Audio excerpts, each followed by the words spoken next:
Hey everyone, RemanX here, and we're going to go into the question I get asked the most. Who to invest in, Shadowlands, X-Men, or X Factor? And so, unfortunately, based on the release method that we've just learned from Polaris, unless the strike path is different than what it looked like for Silver Surfer, or that it's a typo, stay tuned. X Factor is probably well gated behind a timeline of whether or not you're going to be able to accomplish more than a 2-star as a free-to-play player. So the problem we have right now is X Factor is probably not going to be complete in the way that we need him to right away. So the question remains, which of the 2 Doom Killers do you need? We're going to go through the perks, talk about the T4s required for the team, give you the ISOs, and give you a heads up on which characters promote, and maybe which characters you already have on your roster at high red stars, and we'll help you make the decision, so stay tuned. We'll go through all that in the video here. So first things first, we're going to start with X Factor. Now, X Factor still has 2 of the best characters in the game. Shatterstar and Longshot are currently 2 of the best characters in the game, stat-based with a little bit of kits thrown in there for some extra love.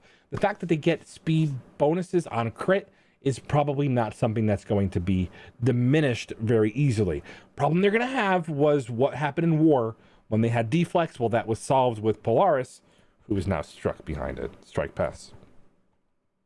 So that being said, for a lot of people, they're going to move down the list of characters to work on, because depending on how well you did on your X-Men, you probably have a team here that is worthy of some investment. Now, it depends on red stars. They're going to rely really heavily on Bishop. Now, you're going to see my ISOs. I'm going to go through why I use them. I use them daily on stream. If you guys check me out on Twitch, you guys can see on Twitch, I try to do the Doom raids, the mutant nodes every day, and we're going to go over the investment level on them. I'm not embarrassed to say that I spent promotion credits to bring Bishop to 7 red stars, just because mine has to be bigger than Mobile Gamers. That's all I have to say. That being said, we've got Kitty Pryde and Iceman here, and these guys are less important to the team than you would think. Now, I have them at G12. I brought Iceman to G5 because to ISO 5 because I had to take a look at the actual effect that this ISO was having. Now, his bonus focus, we're going to take a look at that just because a lot of people asked me on it, has gotten to 81-91. With offense up, he is often landing the buffs that he needs to get things done. So from regards to whether or not you can keep him at G12 without taking him to G14, obviously that's going to depend on star level.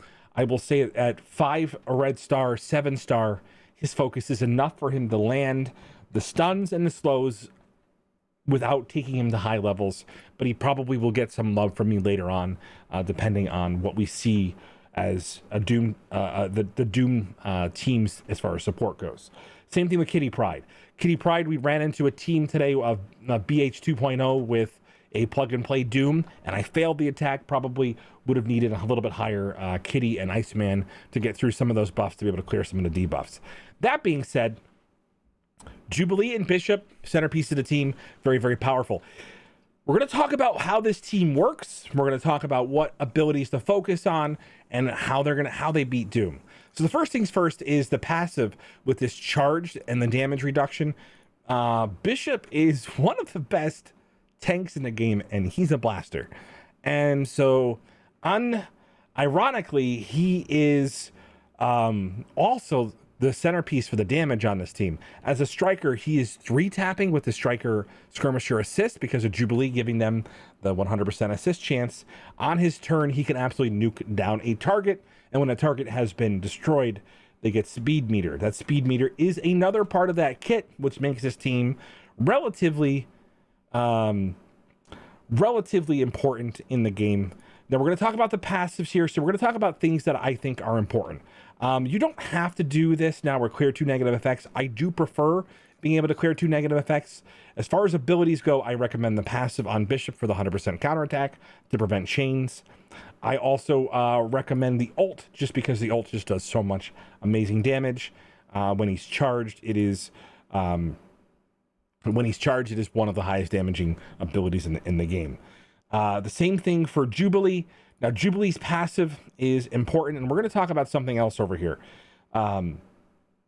It's important because of the speed bar fill that she gives to Beast.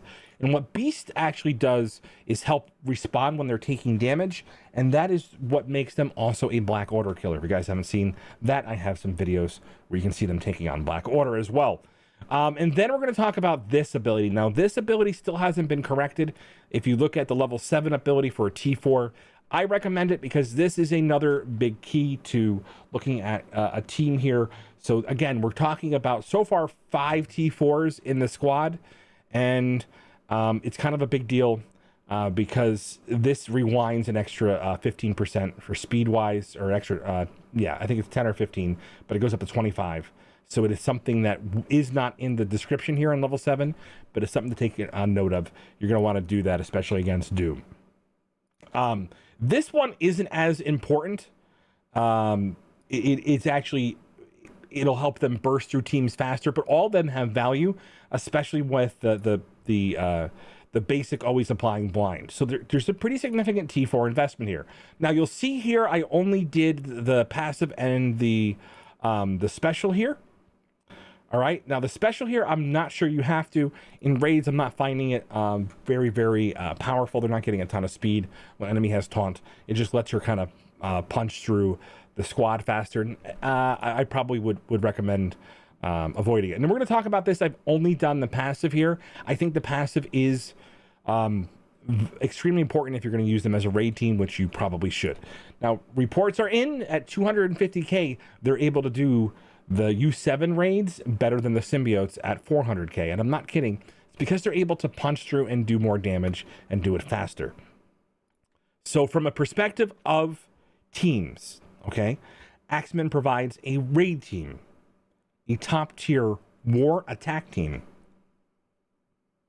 a endgame team, and at least one piece of the puzzle that should be high consideration for Dark Dimension 4. So there's the pluses for the Axemen. A total of, I want to say, 8 T4s, probably on par with a lot of team building. So Axemen are leading in that regard. We're going to go to Shadowlands, and Shadowlands is something I've been playing with. I've actually brought them up gradually. You'll see them working with big punch-ups with just 4 T4s. We're going to talk about something very specific. ISOs on this are pretty much non-negotiable. These are going to be important ISOs because you're going to want to make sure the centerpiece of this team is White Tiger. Just like Bishop was the centerpiece for the last team we talked about, White Tiger. Now, White Tiger was an event character. Moon Knight was also an event character, making this team potentially one of the best free-to-play friendly releases we've had in recent memory. That being said, we've already had Elektra and Daredevil if you happen to get high stars and high red stars, and Daredevil is the highest damage on the team. I'm sorry, that's going to change the way that it functions for you, and then you're going to want to build towards sustained. I'm going to go into what that means for you in just a moment. So everybody's like, well, Elektra's only G12. How could I'd be worried about her landing her disrupt on Strife if you're using them against the Marauders. And you're right to worry about that, but the thing about it is focus isn't the issue here.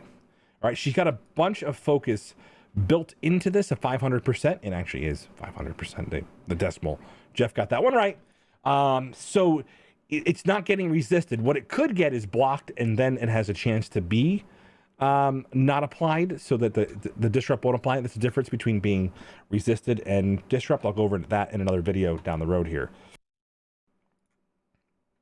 So I didn't do her passive. I think that actually slows down the team, and so she is gonna go first. She's 1 speed higher than White Tiger. You're gonna need the passive on Daredevil. You're going to need the passive on White Tiger. And then I highly recommend the passive on Night Nurse. The Night Nurse passive is potentially one of the best in the game. Her reflexive speed up when the characters drop below their threshold, 50% max health, And the big thing about it is it's anytime, so she can bring them up and they can go back down, and she fills that speed bar. So this is huge, okay?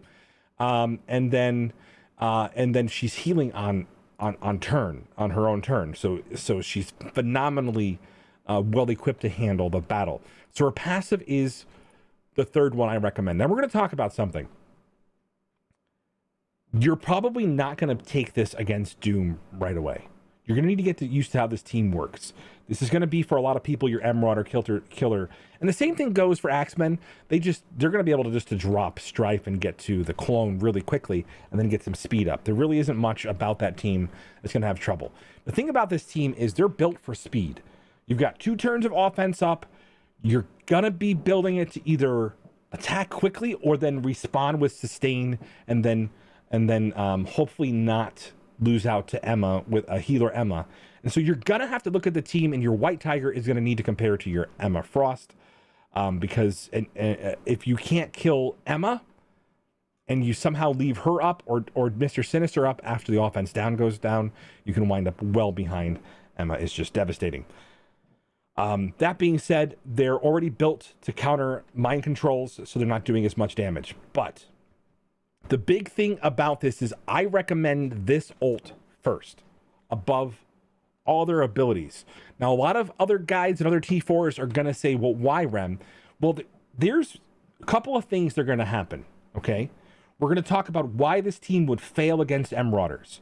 If you fail to land the Disrupt, Strife is going to taunt. Strife taunts Emma. You're not going to be able to ability block Emma with White Tiger. Now, White Tiger, we went through a special video showcasing that her ability actually is a 4 attack phase, completely eliminating the flex and removing that, so it's just a hard focus check. If she applies the slow to the team, that team gets that slow, loses the speed advantage, and then you're probably going to time out when Emma gets a chance to clear those buffs. With this,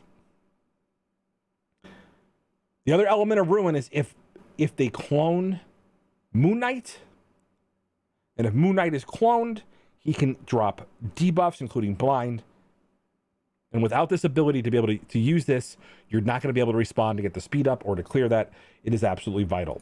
Next thing is going to be first aid. These two are, in my opinion, 4 and 5, because they allow you to the ability to clear the debuffs and manage the team. And the rest goes down to sustain, right? So there are a lot of high value T4s, the bigger your White Tiger, or if you want to start overcoming teams of power. Again, the more T4s you put in this team, the more you can make up for not having good stars on them. So you have a couple of different options for investment. You could have wailed on them and built them towards absolute decimation mode. Check out my streams if you guys want to see that in action. I like to RTA with them quite a bit.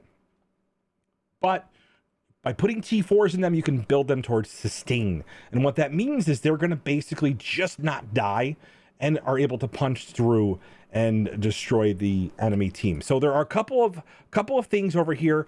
I really like this ability. I think this is important and it's worth a conversation. This is the fact that you're applying negative effects for 2 turns is devastating. It makes him good in a lot of additional game modes, worthy of consideration for at least the Mystic boss, if not some additional Mystic nodes as you get there. Being able to do a 2-turn random debuffs and then being able to spread it with Hela is amazing. It is not something to be taken for granted. So he does have some flexibility in there with that T4. And then his passive is probably where you're going to flex it out. So I'm not recommending much more. Obviously, you can do more to win more and punch up, but that's going to be something you're going to have to evaluate with the team. So the question is, how did you do with your blitzing, or how did you do with the events? If you guys don't know how to check that out, you can stop by. We do some event guides for White Tiger and Moon Knight. We typically have some information available for you here on stream.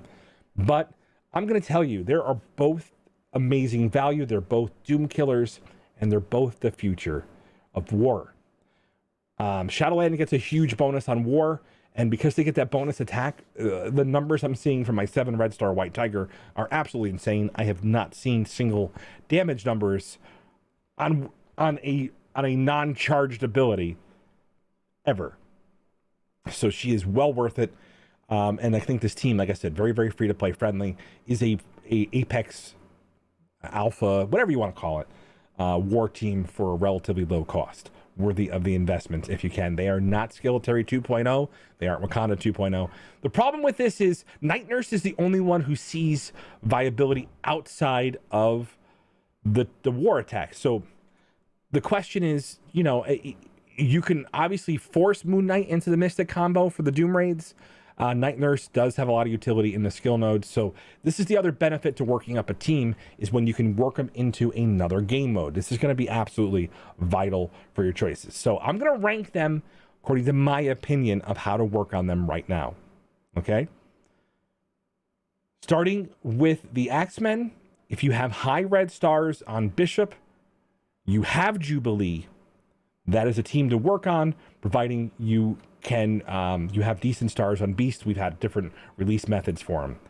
Next, we're going to talk about the Shadowlands. Shadowlands is my second team to work on. Most people got good stars or good red stars. Depending on how they release them down the road, they're going to become an absolute devastating. I did face them on War Defense. They do have some War Defense capabilities. It's annoying when you're facing an 800k Shadowlands in War. That wasn't fun. But when you're piloting your Brotherhood, you should be able to take them on. That being said, the last team I'm going to say, and this is mainly because of the Strike Pass and because of the uncertainty around Polaris. Now, the Dad Bros as a dynamic duo are absolutely in a class of their own.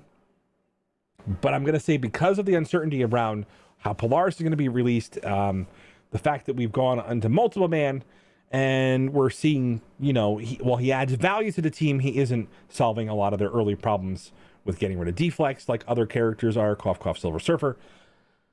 So we'll have to see how this team fleshes out when they're finally done. I have a feeling they're going to be important, but the drawback with that is they're currently unfarmable. So if you're already using them, continue to do so, and you can probably invest in the team. But I am a little concerned that we have some major Doom killers that don't need additional support already in the game you guys can work on. So again, feel free to take my information. I hope you guys enjoy it. I do things so you don't have to. That includes whaling on a few cores. I did get multiple man with the release here, up to a 6-star with a 180 pull. I did core for a few of those event orbs just to get him to 6. We'll take him some more advanced testing. I am going to be doing some more war fights down the road here. Stay tuned. We'll be able to get that recorded. Love you much. Thanks for hanging out.